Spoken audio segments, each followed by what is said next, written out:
Welcome back to the Money Focus Podcast. I'm your host, Moses the Mentor. And on this episode, I'm honored to have Jhanel Wilson join the show, who turned a credit card rescue operation for her dad's house into a booming real estate portfolio of over 100 units. She's a former chemical engineer, and now she's a real estate mogul. Jhanel's journey is about leveraging credit to create wealth. So let's explore her strategies, her insights, and how you too can transition from a 9-to-5 to financial freedom through real estate. Let's go. I really appreciate you. I know you're super busy, and I'm a big fan. For those who don't know you, though, my first question is always for my guests to really walk through their career journey, their professional journey, and in your case, how you got started in real estate. So the floor is yours. Yeah, so I got started because my dad actually had a duplex on the same block as my grandmother's house. And I remember him going across the street and picking up rent money. Now, I didn't know it was rent money, but I did know that he had a fat lot of cash when he came across the street. And I was always in the money. I had my first bank account when I was 7 years old. So that impressed me. I was like, wow, a house across the street equals money. So fast forward a few years later, he actually got to crack. He's part of the crack epidemic. But my mom sent me to live with my grandmother. My mom, who was a homemaker, was totally relying on him. She lost everything too. But like I said, I was my grandmother, and that was where my journey started to change. Fast forward even further, 10 years later, I was in college, and this house that my dad had that was going to be abandoned, that had been abandoned for over 10 years, was on a sheriff's sale. And I saved it by paying the back taxes. I had about $5,000 worth of taxes, and I was about 20 years old at this time, and I'd never been inside this property. I had no condition that I was in. I didn't know what the tax auction was. I just know I had to pay this back money to save this house. So I used a student loan, paid the back taxes, and finished school. When I finished school, I went inside the house for the first time, and it was a total gut. You can see the sky through the roof. I had no beams. The back wall was collapsing, and I was just overwhelmed. And I was like, you know what? Let me go back to work and max out my Roth, right? But then a few months later, it was going to get demolished from the city. I got this notice saying it was going to get demolished because I had all these violations. And when I was reading these violations, I felt overwhelmed. Like, I don't know what any of this stuff means. I wasted my $5,000. My dad's house was going to get torn down. But there was a contractor there who overheard everything that was happening, and he offered to fix everything. So I took a cash advance on my credit card. I don't recommend doing that, but it was the only thing I know of at the time. And I paid another $5,000 into getting stuff repaired. Now, this is a lot of money to me. This was in 2004. $10,000 today would probably be like 30 grand. Okay, so it's a lot of money. So I fixed the repairs and got it off the demo list. I had no money. I was living off of refund checks. So yeah, I didn't have any money.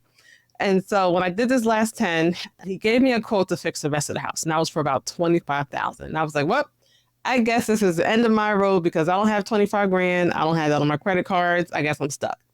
And so my grandmother said, why don't you just sell it? And I was like, all right, I'll sell it. And just a few days later, someone walked up to me and said, hey, I'll buy it for $45,000. Now, this was in 2004, and it was a total gut. And in my mind, it was worth about $25,000. So when he offered me $45,000 for it, it got me thinking like, what do I have here? And I decided to keep it. So I kept it. And a few days after that, when meeting the investor, I was in a hair salon and telling people what was going on with this house. And someone said in there, hey, I just got a home equity loan. And they did a drive-by appraisal. And the house appraised for $70,000. I got a loan for $63,000. And I said, what?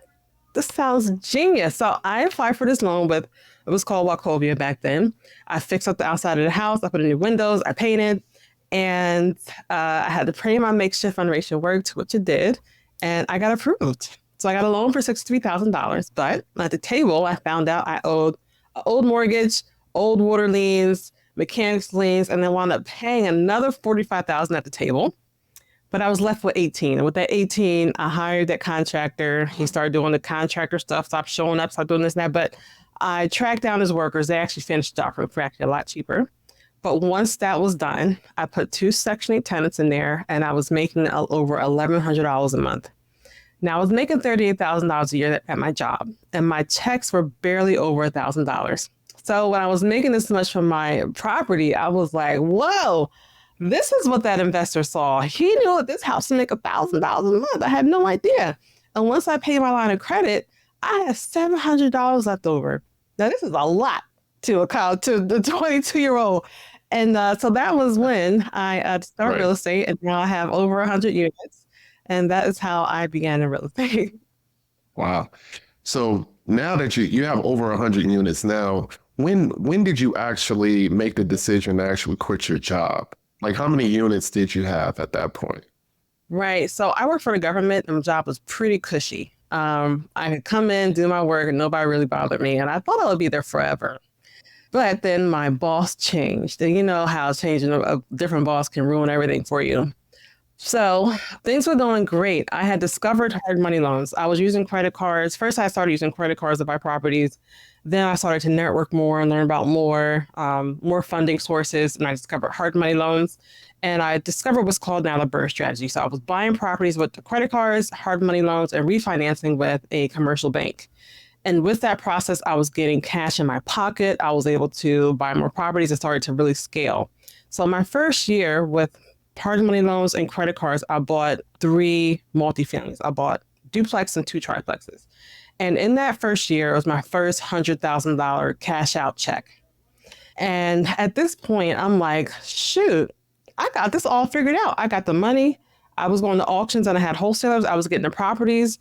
Like there was nothing slowing me down. But it was my job. I didn't know this at the time. So when my boss changed, so I was going to be there forever. I was like, this is cushy, this is easy. I can do all this from my job. But then when my boss changed, things started getting uncomfortable. And this guy would be in my office at 7:30 when I walked in. I was like, yo, can I check my email? Can I get settled first? One day I told him, I said, listen, you don't have to micromanage me. I do my job. Please just let me get settled and I will come straight to you. And he kept doing it. And so I actually had to make a decision because they also did a buyout at my job. This was during the Great Recession.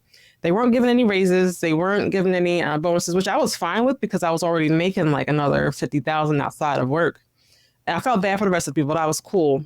So when they did this buyout, they paid everyone who was like of age to retire. And this was a lot of my support team. So I'm an engineer and I work in a pilot plant. And when a scientist scales up their project, they bring it to me and I design how to scale it up. And I tell the operators what to do and I just monitor them. So this buyout got rid of all the operators.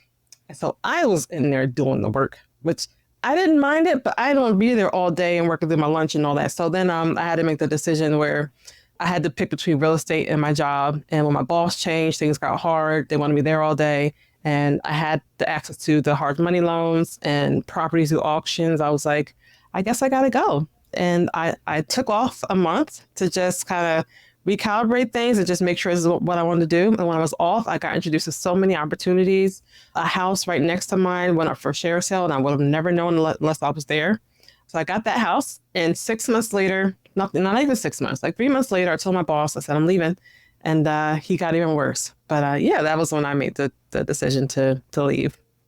For people that I talk to that's made that plunge, they always say, hey, like so many opportunities come about once they actually, leave their job, So it sounds like that happened to you when you actually left your job, many opportunities came your way. But on the flip side, Yep. I'm just curious because I haven't made that plunge yet. So this is a selfish question too. So what was something about the whole plunge, because it sounds really sexy to say, yeah, I left my job. But what was one thing that you wish that you said, man, I should have held on a little bit longer? Or maybe you can tell someone like me or some listeners like, hey, before you make that jump, consider X, Y, Z. Is there something you want to point out? So I'm a planner. And I probably left actually later than what I really probably should have left, which is why things got hard. And another person who was kind of encouraging me to go and kind of made me feel like I would be okay is another engineer who he used to work for Merck. And he was out doing real estate for years on his own. I was like, you know what? If he can do it, I can do it, And so I just made sure everything was already okay. Like, I had the infinite money source. I had the infinite properties. And I had a point where I had a contractor that I trusted. So I went through 5 contractors before I found my dude. So once you have your contractors, your funding sources, and your properties, on paper, you're okay. Like you can do it. And it's pretty much a matter of fear and letting go of the uncertainty of the the security of your job, and then going out and trusting yourself and trusting the process and just taking that leap. But I know this answer is not good enough for most of us, so I'll say these things. This is when I left. I left when my real estate income was almost as much as my job income. So I was making about 70,000 in real estate, which on paper turns out to be more than your W-2 because that's not even taxed. Okay, you're keeping a whole lot more money of that. I was making 70 for my job at that time, so I was making close to what I did at my job.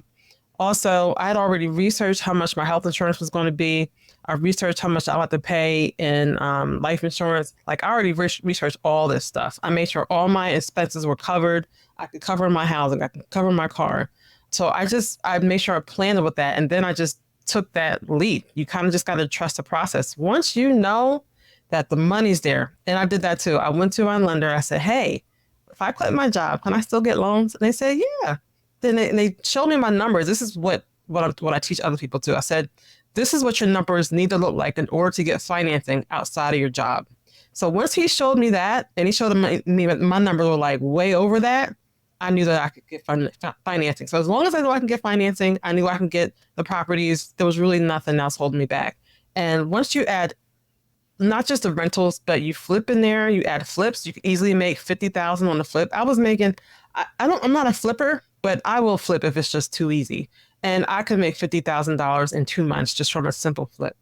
And you can't do that with a job. If you want to make an extra 50 grand, you can't just go call up and do something. When you see that how easy this money is, because like I said, you got the deals coming, you got your wholesale, you got your auctions that you go to, you got the money. Like what else is really stopping you? What else? What is it? What slows people down in my experience is just that security, that guaranteed paycheck. That's really what people kind of struggle with. And what my family and what I teach people to do is to really, number one, in my opinion, right? You have to not live paycheck to paycheck. I think that's one of the fears in itself, to where if your finances are not in order, it's hard for you to even think about investing because you're so worried about the next week's paycheck, so getting your household expenses in order really helps a lot. Yeah, you're right. I was actually really good at that. Having your foundation set, knowing how to manage your finances is priority. If you don't have that together, then you're going to mess up in business anyway, because how you treat your personal finances is how you're going to treat your business finances. So that has to be first. But as far as the guaranteed money, I feel the same way. And that's why I went to Section 8. And I work for the government because I wanted the security. My whole family works for the government because they were like, you got to make sure you have your job. Security. So security has been built into my head. And that's why I went to Section 8 for that security. So if you already know that you have government contracts, so you know how to get them, now what's your excuse? I think the biggest hurdle personally I look at is like health insurance. I haven't done a lot of research. So I want to understand that that's not an issue. I also want to make sure that I have all the infrastructure in place. You mentioned a contractor. You mentioned funding sources. Those are the type of things that, I guess once you get in motion doing it over and over again, you'll have plenty of commercial lenders on hand. You have plenty of contractors on hand.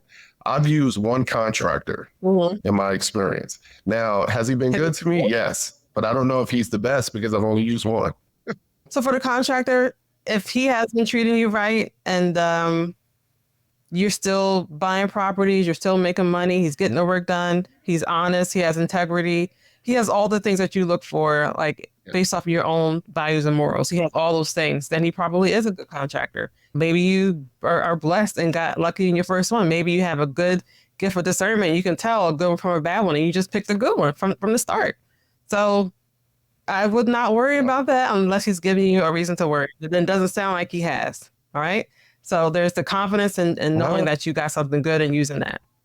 And in the health insurance, that's not an issue. It's just a matter of you want to researching that and getting that confirmation for yourself. But no, you find out how much it is and you buy enough properties to pay it. What about the pipeline of properties? Because all the properties that we've bought have been traditional lending. So I know we're probably not doing it in the maximum ROI capacity at this point. I know you mentioned commercial lending and what would you say for that? What's the best way to vet funding options out there? Is there any that you would recommend? It depends on what your model is. If you want to buy turnkey, you have the money to do that, you can continue doing that. I didn't have the money to do turnkey. The most I made in my job was 78. It just wasn't enough to buy houses. So I had to do the BRRRR strategy. The BRRRR strategy allows you to buy distressed properties for very cheap. The cheapest I bought a house for, I think, was for $5,000 and do the renovation because they paid for the renovation 100%. So if you want to scale and not be limited by debt to income, because that's what slowed me down too. After my third property, I couldn't buy another property, even though my first two were making $700 and $900 a month. And I was making $60,000 at my job, and all I had was a car note of $300. I don't know why I couldn't get approved for the loan. So I was forced to go with commercial lending, which didn't look at my personal funds. They only looked at how much the house was worth and how it performed. So you could buy things that are already up and operating, 10 units, 20 units, 50 units, that is already bringing in money and can service the loan. So it is just a different financing strategy once you step into that realm, and they're everywhere. They're at credit unions. They're at your local bank. Now, banks like Wells Fargo and Bank of America, that is not their wheelhouse. Their wheelhouse is residential. Okay, so when people want to say bad things about those other banks because they want to get a rental property or something, that's not their warehouse, and it is going to be harder to go financing. But you can just Google commercial mortgages and see what banks pop up. You can Google commercial mortgage credit union because they have the best product for it. And the credit unions are the best because they do not have prepayment penalties. They have the lowest rates. Right now, my latest loan was for 6.75. And I think a lot of the no-doc lenders, which I don't recommend, are around 8 or 9%. So credit unions who have commercial mortgages are the best to use for, even for residential, but scaling up and being able to get properties that are not on your personal name, not on your personal credit report, and have no limitations. Well, yeah, and that's the thing. I mean, because, for me to be able to scale up and replace my income, I know I'm going to have to shift away from the traditional loans. So, Yeah. because one thing I would say, you mentioned turnkey. So the properties that I purchased in Cleveland, they were listed as turnkey, and that's could be furthest from the truth. I pretty much had to do a lot of work in there, and that's how I met my contractor. Cleveland is a market where those are older homes anyway. So the chances of you not having to do any work is slim to none. So I want to implement the BRRRR strategy and be able to have that maximum ROI to put the money in, pull it out. So that's perfect. So so I appreciate that. So talk to us about how you actually find your off-market deals. Do you work with wholesalers? How does that work? My dad's house was going to go for auction. So I was introduced to auctions at a very young age. And so I always knew they were present, but again, I didn't have the cash for them. So the people who I knew were buying at auction were like my plumber, my electrician. They were going there and buying houses for $10,000. So when I first learned about the credit cards, if many people probably get those envelopes in the mail and they'll never open it. If they do, you see a check in there. And in the check, it says 0%.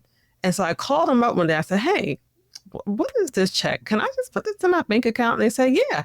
I said, so I can put it in my bank account and it'll be like money I can spend and it's not a cash advance, it's 0%. It's like, yeah, it'll be 0% for 18 months or whatever. So that's what I did. I remember putting $14,000 in my account for the first time. And I was like, wow, I'm going straight to the auction. And so that's what I did. I started buying at auction with that cash on my credit card. So I bought a house for $10,000. Another one, I bought two for $10,000, one for $17,000.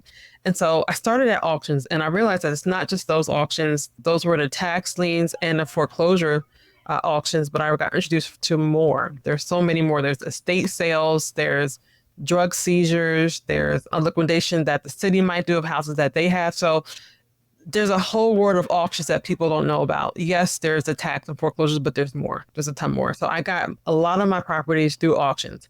Then my contractor, my electrician, he introduced me to a wholesaler. And this wholesaler, a lot of his stuff was from the auction. I learned this later. But my first wholesaler was someone who he got in touch with an estate who the person who passed away had a bunch of properties and they had to get rid of them. And I got two of them with my first triplex. So he was a wholesaler who looked up and see who died looked up to see what they owned, worked it out with the family, and then sold it to investors. So I was introduced to wholesalers. So I use mostly wholesalers in auctions, and that's how I get my pipeline. Now, because wholesalers love people who pay with cash, love people who have hard money lenders, and who are true to their word. Once you say you're going to close with them, once you pay your deposit, you follow through. And so I got a lot of favor with the wholesalers because they trusted me. So whenever they had a deal, they called me first. If they had an email blast, they still called me first and see if I wanted the deal. So I got my properties mostly through wholesalers. They knew exactly what I wanted. They knew I could close, and they would bring me deals. And I go to auctions. And I also have a couple of realtors when I found out about a house that I wanted. So I have them in my back pocket too. And whenever they get good deals before they put on the MLS, if it's something that I like, they bring it to me first. So it's all about not only knowing what's out there, but building those relationships and having integrity and knowing how to financing. So it's all a culmination of everything. When you buy at auctions, I'm assuming it's sight unseen, right? You're just pretty much, you're getting what, the address, do they even show pictures? Like how does it actually even work? What's the buying process, the criteria for you to even buy a property? Every auction is different, and you have to read the stipulations and know what they are. Most of the city auctions, you cannot go inside them because they don't have the wherewithal to be able to let people in them. And people do what they do. People break in, and then they secure it back because, they want to see it. Other auctions, they do have showings. So it all depends on the auction. I just went to an auction a few weeks ago. They had pictures of the properties. They had pictures of the inside of the properties. They listed the zoning. Like, they did so many things to help get these properties sold. So it all depends on the auction. But if you're a new investor, I do not recommend buying at auction sight unseen. It's not until you do like a total gut that I would say, hey. A total gut job is that's probably the one that might scare me a little bit. But I'm sure the biggest risk is the bigger reward.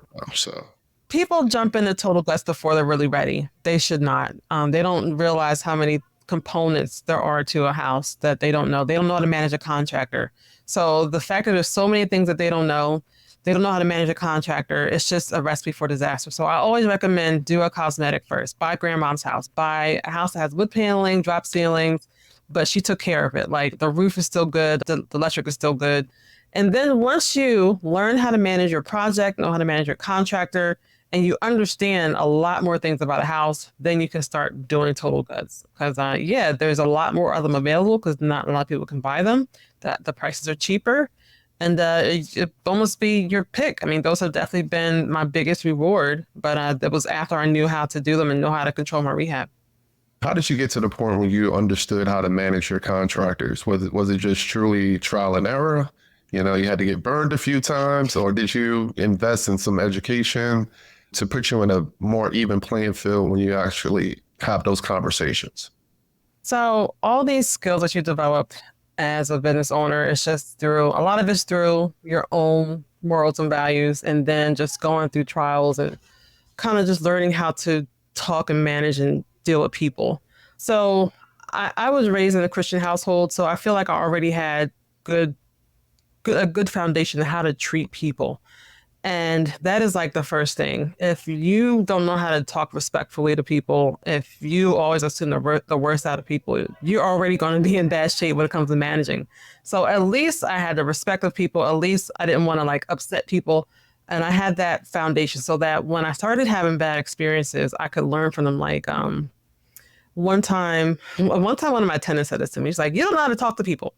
And I was like, and I knew that was true because people kept telling me this. And I know this because I'm in the sciences. We are pretty straight up front and can just tell people how it is. We know if something's operator error. We're like, yeah, it's operator error. You know what I mean? And none of us will be offended. But we know when out in the real world, we have to have more, I don't know, compassion for how someone feels or empathy or something.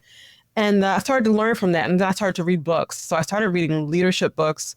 And then I kind of learned how to talk and communicate better. And that is just on the management of the person. But then when you start building a relationship with your contractors, and they're good ones, they actually explain things to you and you learn about the construction process that way. And I'm already an inquisitive person. I ask questions. I'm like, well, why is that? Why is that? Why do you put this over here? Why is this pipe this big? And so I just learned just through asking questions, being curious, and having really good contractors who like to explain things to me.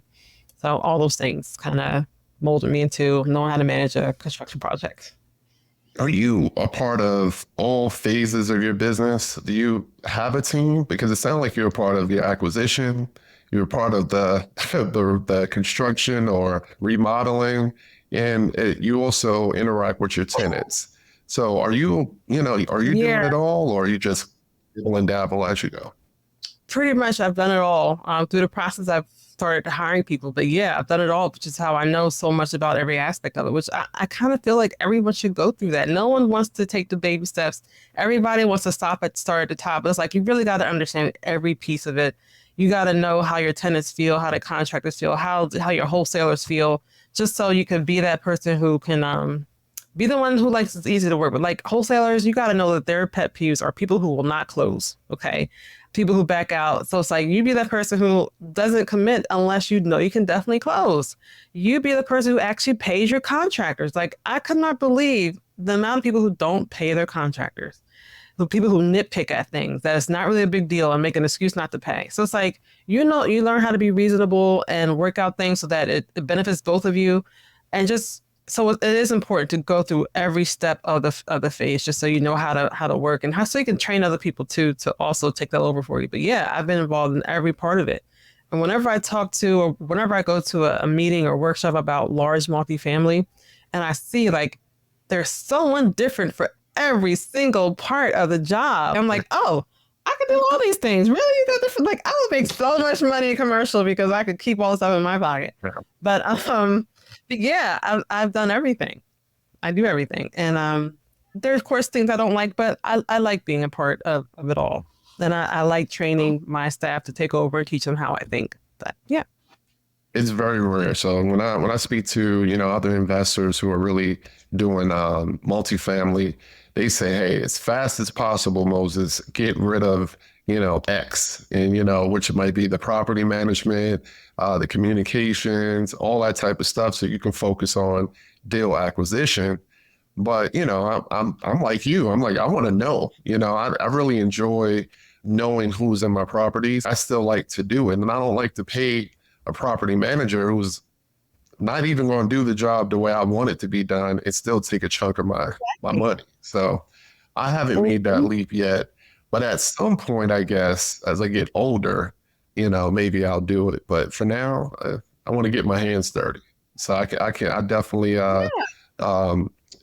kudos to you, commend you for, really showing people how to do it, because your channel on your social, you're very transparent about your journey, the good, the bad, and the ugly.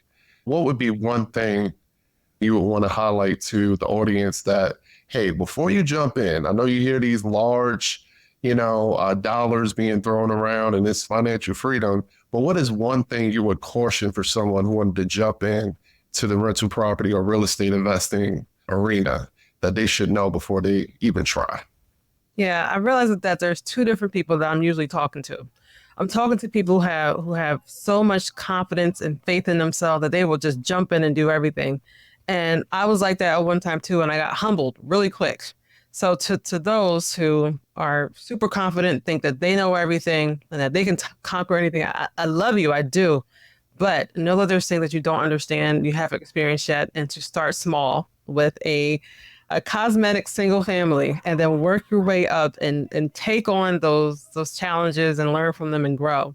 And to the other people who think that they don't know it all and they just keep researching and paying this and paying that person, you know more than the average person. You will be super successful if all you did was take that leap and jump. Trust yourself. Trust the process. Trust that the people will come to you whenever you need something. Trust that you will get that advice that you've been looking for whenever you do have something.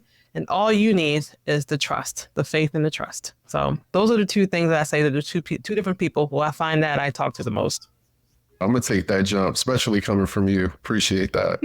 What do you say to the people who look at the current landscape of real estate and say it's so unpredictable, we're about to have this crash, the interest rates are too high?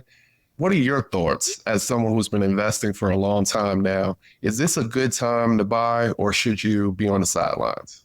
Just interested to hear your perspective. All of us investors who invest full time, we don't pay attention to any of that noise. None of it. None of it really applies to us. We know that there's all different types of forces, and we don't worry about what we can't control. So we don't know when a crash is coming. We don't know about when interest rates are going up or down. We're still going to make sure our numbers make sense now. We know that we can get houses for cheap. We know that rents are continually going up. So even though the interest rates went up, so did my rents. My rents went up higher than what the rates went up. So I'm actually making more money now with the rates up. My major advice is to tune out the noise. If there's something going on that's going to stop you from investing, stop watching that channel, stop listening to that influencer, and tune it out and trust in someone who's telling you that it is still a good time to buy. This is what you do. This is how you do it. Tune out the noise.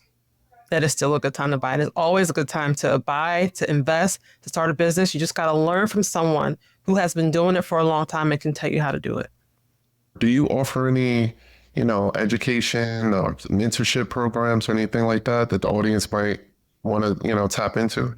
Yeah, so a couple times a year, I do a 5-day class where I pretty much teach you how to tap into the unlimited amount of money, do credit cards, hard money lenders. I tell you how to tap into the unlimited amounts of properties through auctions and wholesalers, the wholesale sites that my students use, the auction sites that we use. I tell you how to find contractors and pretty much how to vet, how to tell the good ones from the bad ones. Then I teach you how to rent a Section 8, how to find the good tenants, and how to get the most amount of money. So this is my 5-day program. Also bring in a tax strategist to show you how we're barely paying any taxes. So it's like, it's just literally no excuse not to invest in real estate. We show you these things. And if you're interested in learning with me, then you can sign up for mentorship after that. Appreciate you so much. You gave a lot of great tips on why someone should make that jump. Before we go, if there's any final advice or final thoughts that you have to share with the audience, please do. And also close this out with the best way to contact you, whether it's your website, your social media. Just really appreciate you so much. And the floor is yours. I guess I just want to reiterate to tune out the noise and trust in yourself. You can always learn through me. I post a lot of stuff on Instagram. I do post the good and the bad and the ugly. And I show you that even with those good and bad and uglies, I still make money. We still make money despite all that. And we learn from it and we try to prevent it again. So Instagram is my name, Jhanel Wilson, Jhanel Wilson, Wilson. And I have all types of links to Instagram. So get to know me on Instagram, binge my stuff, learn what I teach, learn to trust me. And then if you want to tap in with me deeper, my links are there. Perfect. And I'll make sure to include all your contact information in the show notes. So again, thank you so much, Jhanel. And we're out.